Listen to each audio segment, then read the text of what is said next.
Today we are making the Aunt Dinah quilt block.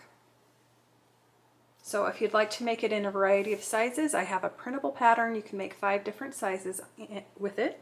Today we will be making the 9-inch size. So first of all, we'll start with a square of fabric. This is 4.5 inches. This is like a red color. Then we'll have 4 background squares. These are 2 5/8. These are going to be our flying geese units. We will also have 4 rectangles of fabric. These are 2 by 3.5. The flying geese and these rectangles will create our little side block right here. For our corner blocks, we're going to need 4 squares of the red fabric. These are 3.5 inches, and then we'll need 4 that are 2 inches of the red, and then 8 white that are also 2 inches. And these are going to be for our corner units right here. And then for our center, we just have a square fabric that's 3.5 inches. So let's just get started here. Let's do our corner blocks first. So let me just move things around here. Grab 1 of the red squares and 2 of the white squares. Now we're just going to place them on the sides of the red square. So we'll just take 1, place it right sides together, and we will stitch along here. All right, I'll just grab my ironing mat here. I'm going to press towards the white fabric. Then I will grab the other square, place it right sides together. We're going to line it up with the edge,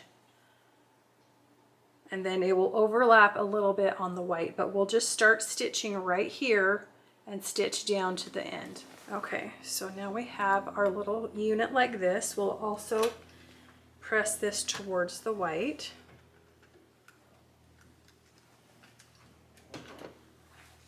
Next we'll take our larger square and we're going to sew these together. So I'm going to place this right side down, line it up in the corner, and then you could eyeball this. This is small enough you could eyeball it, but if you have a bigger one, you might want to make sure you draw the lines. But I'm just going to take a ruler here, and I'm going to take a pencil and just draw a line from corner to corner. I'm not getting very good at the corner here. Then I'll just stitch along this line right here. Okay, so I have got the block stitched. So there's one tip. I did not do this super well on this one, but where the seams meet right here is going to be the point of our little piece here. It's the point of the square.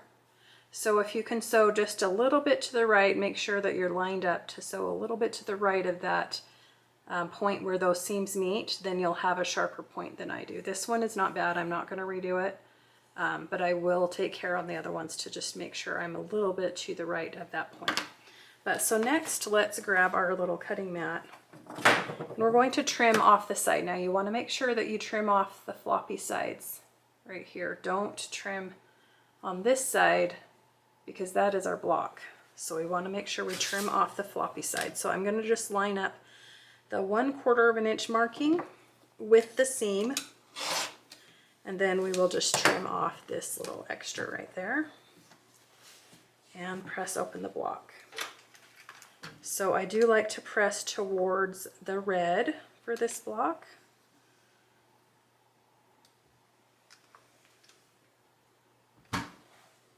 There you have your corner unit. Now we'll just get busy and make the rest of these corner units. All of our corner units are complete, so now we will set those aside and work on our flying geese units. So I'm going to grab my large rectangle and my 4 smaller squares here. I'm going to take the 4 squares and we're going to just draw some lines on them. So each square, you'll take a ruler, line up the 1/4 inch marking of the ruler, and draw along the side. So you line up that marking from corner to corner of the square. So I'll just do that for all of these.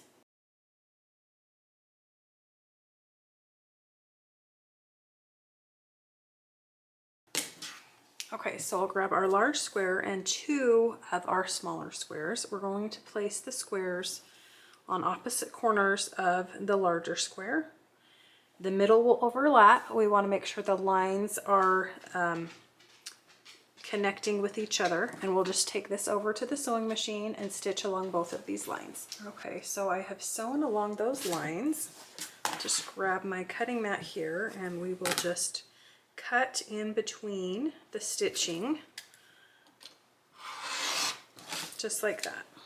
Next we'll take our ironing mat and we'll just press these open.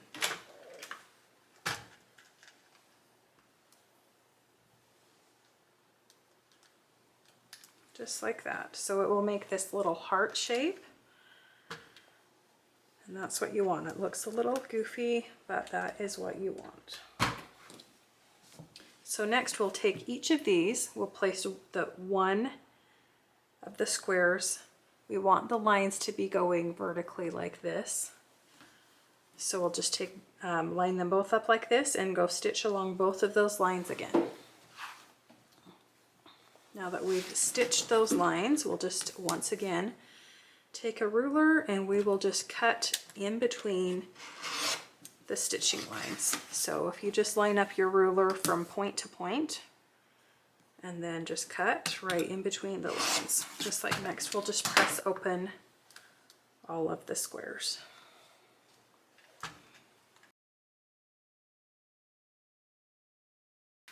Okay, so I have my flying geese done, but they are not perfect. We need to trim them up. So these need to be 2 by 3.5 inches. So I have a handy ruler that fits this size. So you'll see there are triangles on the ruler. I will line up that triangle with the triangle of the flying geese, and I will trim the 3 sides around.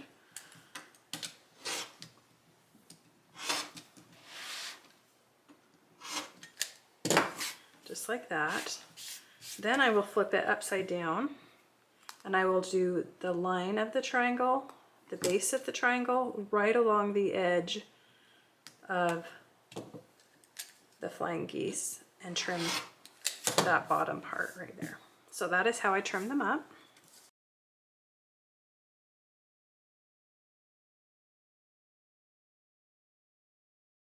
Okay, so we have our 4 flying geese made. Next we're going to add our rectangles to the pieces. So we'll take 1 flying geese and 1 rectangle, and we're going to place them right sides together. Now we want to sew on the point side, so we'll take our right rectangle and place it right sides together, and we will stitch along here. Now one thing I like to do is I like to stitch on this side. You're going to want to make sure that your seam is just on this side of the point, and then you'll have a nice strong point when you open up your unit. Okay, so we have our pieces sewn together. I'm just going to take my ironing mat one more time and I will press this open. I press towards that rectangle. And then I'll just go to the sewing machine and stitch the rest of these units together. So now we have all of our side units made, we have our corner units made, so now it's time to assemble the block. So you'll grab your solid square, that is the middle. You'll take your flying geese units and place them on each side. Now you want the point facing outward,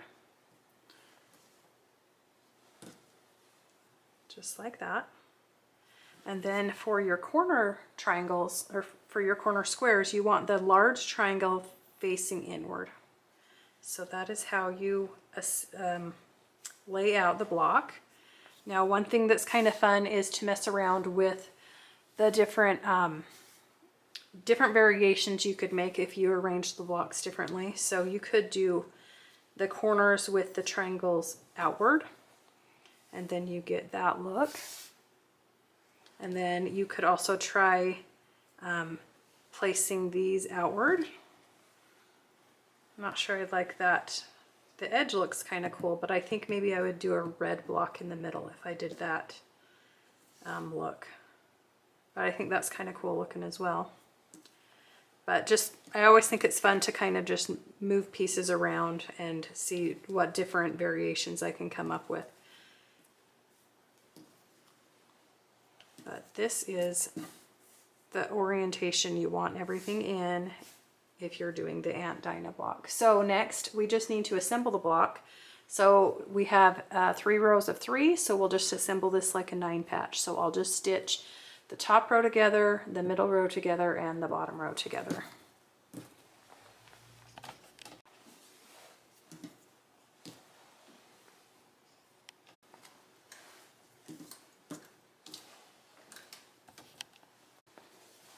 Alright, so we have our 3 rows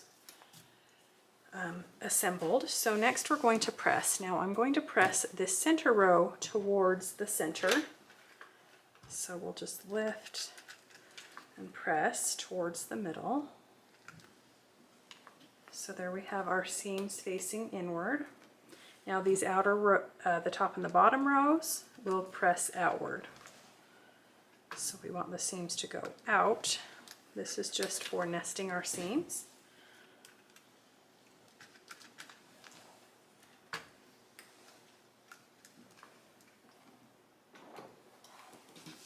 Okay, so next we will assemble our block here. So just lay it out, make sure everything's in the right orientation, and I'll just take this, flip it right sides together, and then as I'm stitching, I'm going to make sure that I'm nesting these seams. So you'll see one will press one way, one goes the other way, then you can kind of butt those seams up together and then they will nest nicely. Okay, we have our block assembled, and I am just going to press these seams inward. It's just the easiest way, I feel like.